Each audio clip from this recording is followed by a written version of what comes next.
in some ways, getting a handle on your money is the same for everybody, absolutely everybody. And in other ways, it is completely different. Like there's so many differences in terms of history and culture and context and circumstances.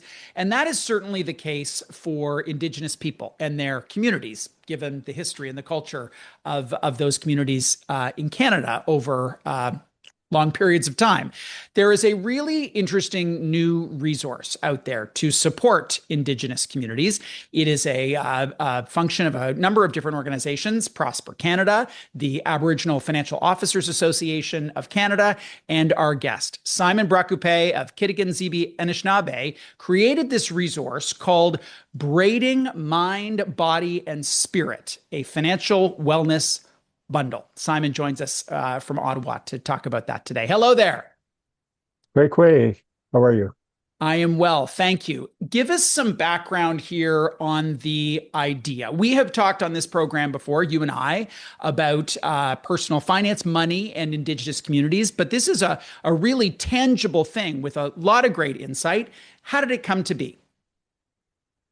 Well, I guess it started years ago when I first started working in this area. And one of the recommendations was to have financial literacy material and tools that fit the culture of Indigenous people. And that's been my goal over time. And this is the product of that process and thinking and discussions. Where there is real leadership on your part, and this was evident in our last conversation, which has probably been a couple of years ago now, where there's real leadership on your part is in thinking holistically about money. It's not just one thing that happens in a bank account. It really affects all sorts of different areas of your life. And to tie it together, pun sort of intended, you use this idea of braiding. Tell us a bit about that idea and the resonance in the Indigenous communities of braids.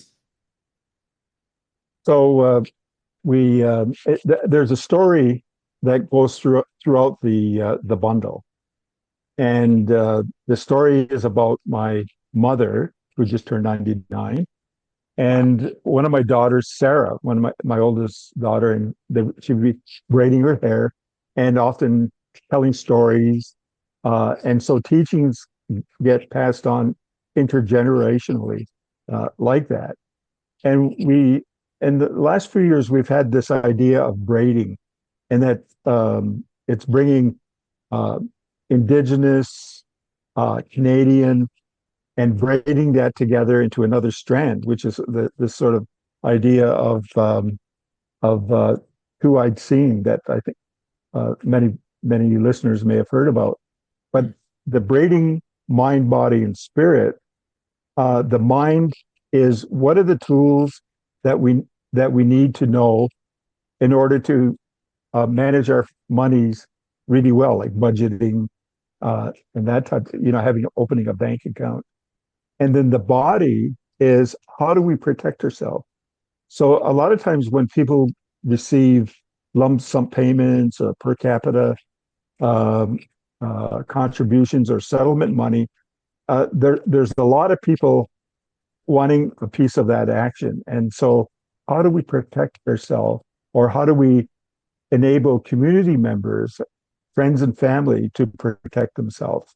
So, one way is open a bank account. So I'm putting the money in the bank, and I've got a plan. So, the section of the bundle on how to develop a plan. What is your dream? What is your vision for the money that you have? And so it becomes part of the body. And then the spirit is that you're talking about, the holistic perspective.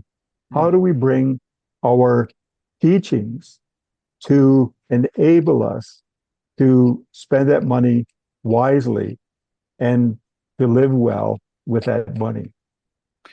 So three strands here. The first, I just want to come back to the first one, preparing the mind. There's in the table of contents, there's some things that you'd see at any bank. Like you use the phrase goals, great. But before you get to goals, you use this phrase, coloring my dreams. And this is like an actual exercise. What's the Yeah. purpose of this particular exercise within your resource?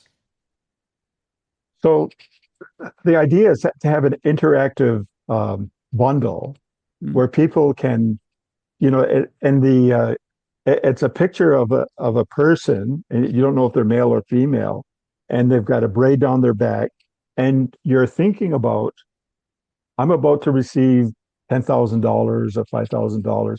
What am I going to do with that money? What are my dreams? So maybe you want to go back to school. So you can draw a school in there, or you can cut and paste and stick things Mm. on it about what your dreams are. But it helps you not only visualize, but to think about and communicate. Maybe you have a friend there helping you do this sort of thing. But Mm. visualizing, I think, your dreams is really important to this particular product. Braiding the second strand is about protecting yourself. And again, some things that, any reader would say, yeah, I need to think about fraud. But you referenced opening a bank account. Give us some context here about the reality for many in the Indigenous communities that would have them not already have one, because it's a very different context for, fly-in only communities or, people who haven't engaged with the traditional bank system for a whole bunch of reasons.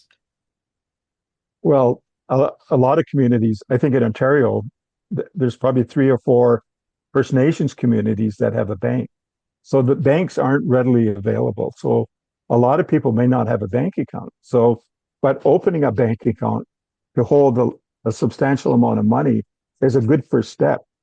And there of course, are co-ops and other forms of banking that can be where money can be deposited.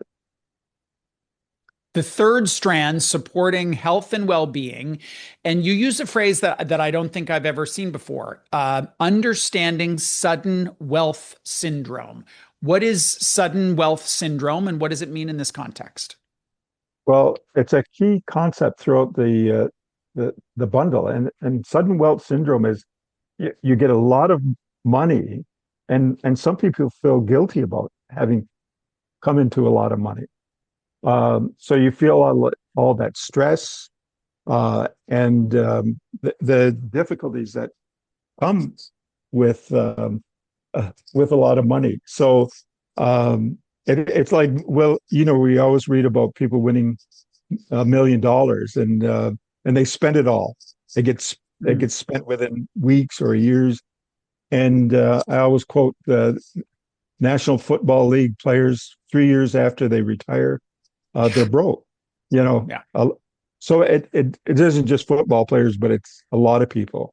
And Yeah. so how do we plan so that uh, we're looking after ourself, our wellness, and our health, but also our family and our communities through use of this. You don't need a lot of money to spread around uh, good work in your Mm. family and in your community. You have an activity titled "My Money is Medicine." Tell us more about what that activity looks like. So I think for Indigenous people and maybe a lot of other people, uh, money is seen as evil. I know when I was growing up, you'd often hear is the root of all evilness is money, Mm. and so it's a way of looking at money as a balance.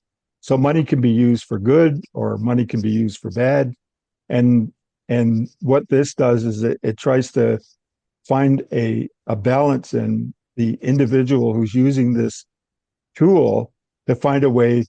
Here, I can use it for good in my community. I could fund a youth project. I can open a small business. I can go back to university or school or whatever. Uh, and so money uh, can be medicine for us. So we all have sort of ills, and money can be used to help improve our life and our health. Uh, right beside that activity in the bundle is something called a financial wellness journal. What does one include in a financial wellness journal? Well, I think we need you need to write um, how you spent your money. Here's I've got I want to put money aside uh, to go to a powwow. So you're writing a journal on it, and then in that journal you can say, I got to spend this money to travel there, going to stay in a hotel, food, and so you can journal your money spending, but also how did you feel about it? Was it a good way to spend the money? Am I going to spend that money? Am I going to do this again? Am I going to repeat it? So I think journaling is really important uh, as a tool for uh, making financial decisions in the future, but also being reflective about how you spent that money and what were the results. Really insightful stuff. Simon, thank you for joining us to talk about this today. Yeah, my pleasure. Thanks Simon for the Brascoupé invitation. is the creator of a great resource for Indigenous communities. It is called Braiding Mind, Body, and Spirit, a financial wellness bundle. It's in partnership with Prosper Canada and the Aboriginal Financial Officers Association of Canada.